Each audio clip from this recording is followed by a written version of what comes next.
Bonjour et bienvenue sur la chaîne de l'Académie du Sacré. Je suis Audrey et aujourd'hui nous allons voir ensemble la pleine lune du Vésac. Voilà, la pleine lune qui se joue cette année le 7 mai à 12h45, qui est une pleine lune un petit peu particulière puisqu'elle tombe justement dans les énergies du Vésac. Et pour vous parler de cette pleine lune, aujourd'hui j'ai le plaisir d'avoir avec moi Alain Arrigui, qui est notre astrologue, donc à l'Académie du Sacré, astrologue et tarologue, et qui va vous faire un petit peu une analyse de cette pleine lune et également vous parler de qu'est-ce que la fête du Vésac. Voilà. Bonjour Audrey et bonjour à tout le monde. Je suis ravi d'être avec vous pour vous parler de ce grand moment spirituel.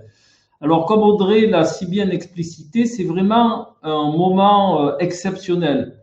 La fête du Vésac, Audrey, c'est la descente des forces de sagesse et d'amour.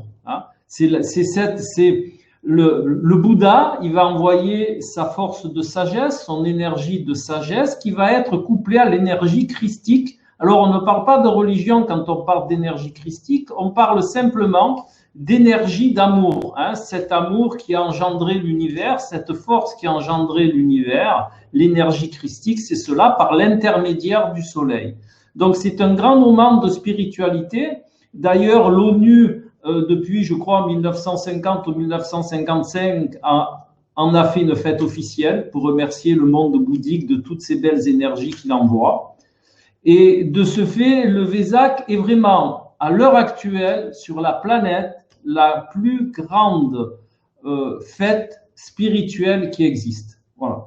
Donc, c'est important, à mon sens, d'y participer.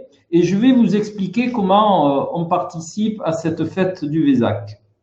Est-ce que tu as des questions, Audrey? Oui, alors ceux qui sont à l'origine de cette fête, ce sont les bouddhistes, c'est ça? Ce sont les bouddhistes. Voilà, c'est la commémoration de l'éveil, de l'anniversaire de l'éveil du Bouddha. Et c'est aussi la commémoration de sa naissance et de tout son chemin, de sa sagesse, tout ça. Voilà. Alors, comment est-ce qu'elle se célèbre, cette fête? Comment ça se manifeste? Et quel est le lien donc avec cette pleine lune, puisque c'est le même jour? Alors, cette fête, elle se pratique, je vais dire.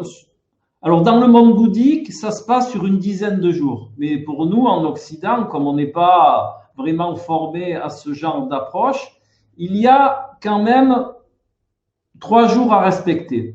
La veille, c'est-à-dire le 6 mai, ou même à partir du 5, il est bon de se mettre dans des voies pour recevoir cette énergie bouddhique et christique. Alors, la première des choses, c'est de manger de manière adaptée, c'est de se nourrir de manière adaptée.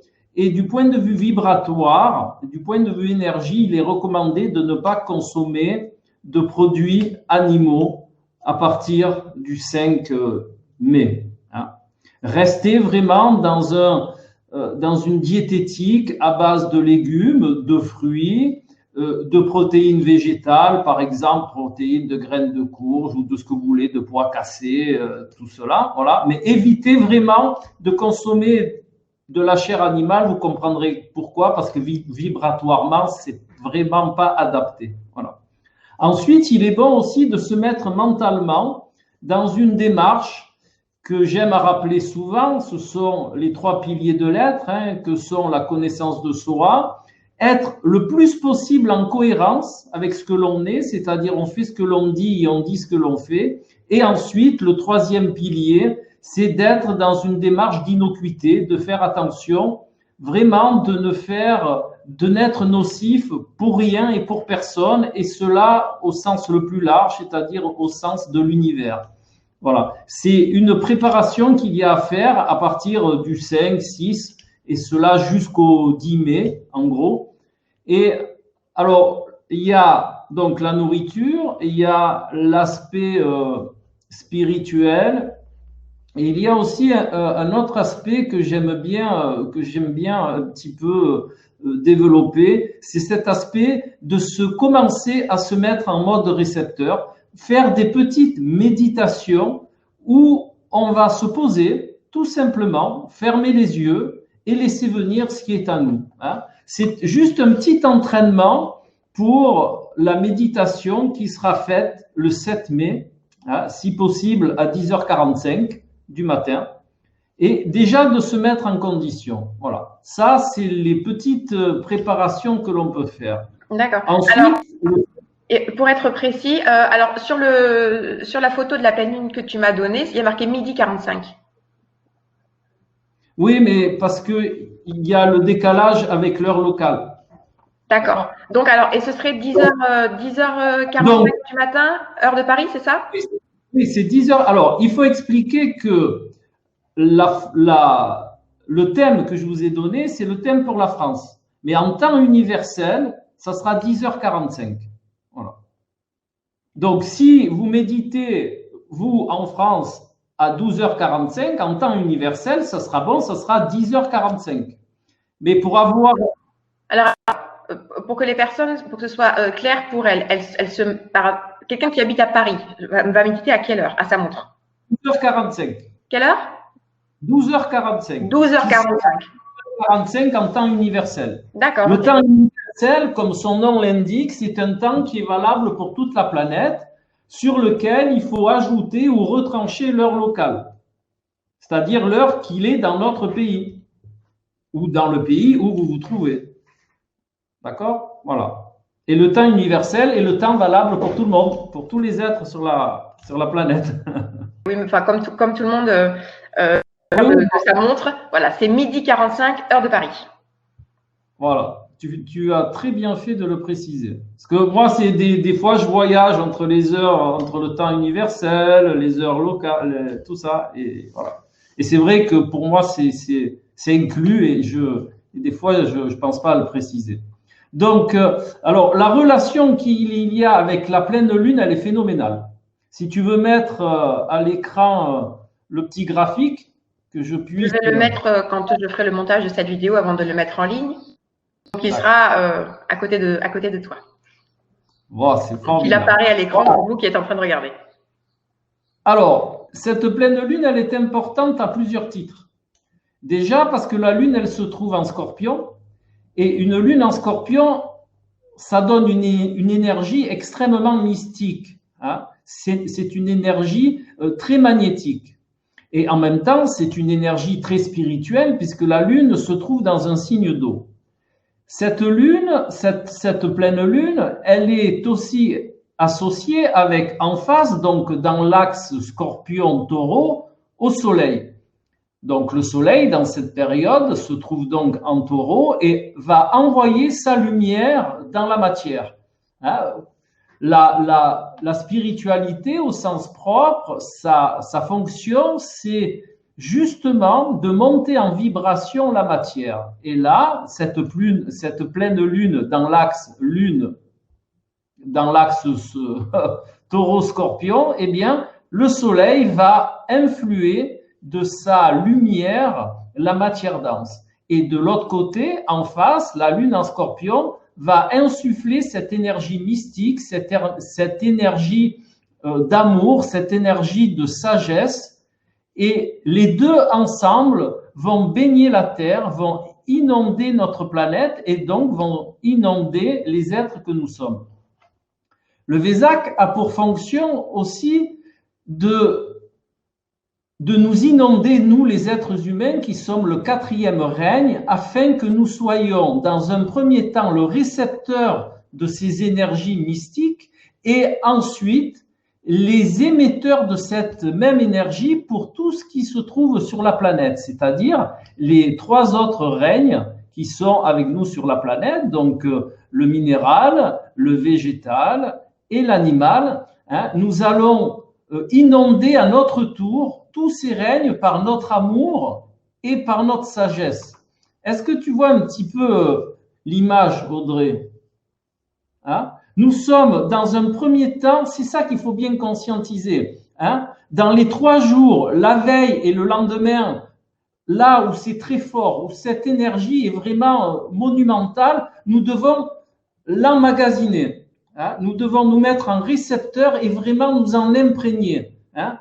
Le Bouddha et cette énergie christique sont envoyés exprès à ce moment-là pour qu'on s'en remplisse quelque part. Et après, nous allons la dispenser tout autour de nous. Et c'est pour ça qu'il est très important de rester le plus longtemps possible dans les 3 piliers de l'être, de manière vraiment à dispenser cette énergie autour de nous, de méditer aussi après pour la dispenser au sens large du terme. Et notre but en tant que règne humain, c'est de faire perdurer cette énergie en nous et de les mettre le plus longtemps possible tout au long de l'année jusqu'à la prochaine fête du Vésac. Voilà. C'est la quintessence du Vésac, c'est ça. Et vraiment, c'est un moment, c'est le plus grand moment de l'année où on va être porteur d'amour. Voilà. Et je pense que le fond de la chose, c'est de faire transparaître cet amour à tout ce qui nous entoure, à tous les règnes et à toutes les énergies même qui sont un petit peu plus subtiles.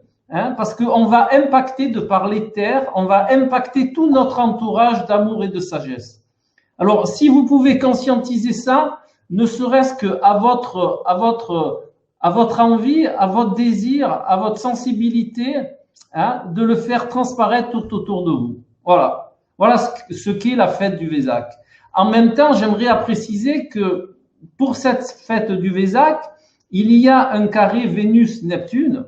Et ce carré Vénus-Neptune est la quintessence de l'amour platonique, c'est-à-dire de l'amour réel, de l'amour, de l'idéalisation de l'amour. Alors bien que ça soit un carré en astrologie est un aspect qui est un petit peu, on va dire, qui pousse aux fesses. Eh bien, ce carré entre Vénus et Neptune, eh bien, il va nous insuffler cette fabuleuse énergie de l'amour inconditionnel.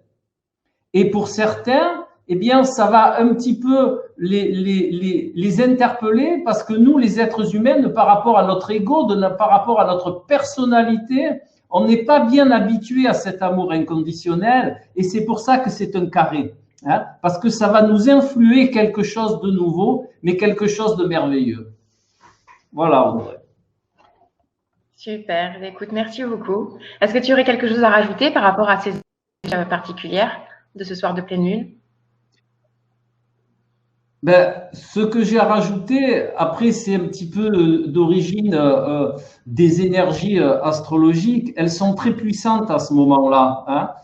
Le soleil va insuffler toute cette énergie de création. C'est aussi le soleil en taureau, avec en face la lune en scorpion, c'est aussi une pleine lune de construction, de création dans la matière. Mais au symbolisme du Vésac, c'est une création, c'est la mise de parcelles de lumière dans la matière dense. Alors, pour vous donner une image un petit peu plus concrète, c'est mettre un morceau de soleil en nous, c'est mettre cette partie lumineuse en nous, dans notre être de matière. Et pourquoi aller vers les 3 piliers de l'être? Justement pour laisser sortir de nous cet être, toute cette énergie de l'être qui est en nous et qui est parfois un petit peu cristallisée par notre ego.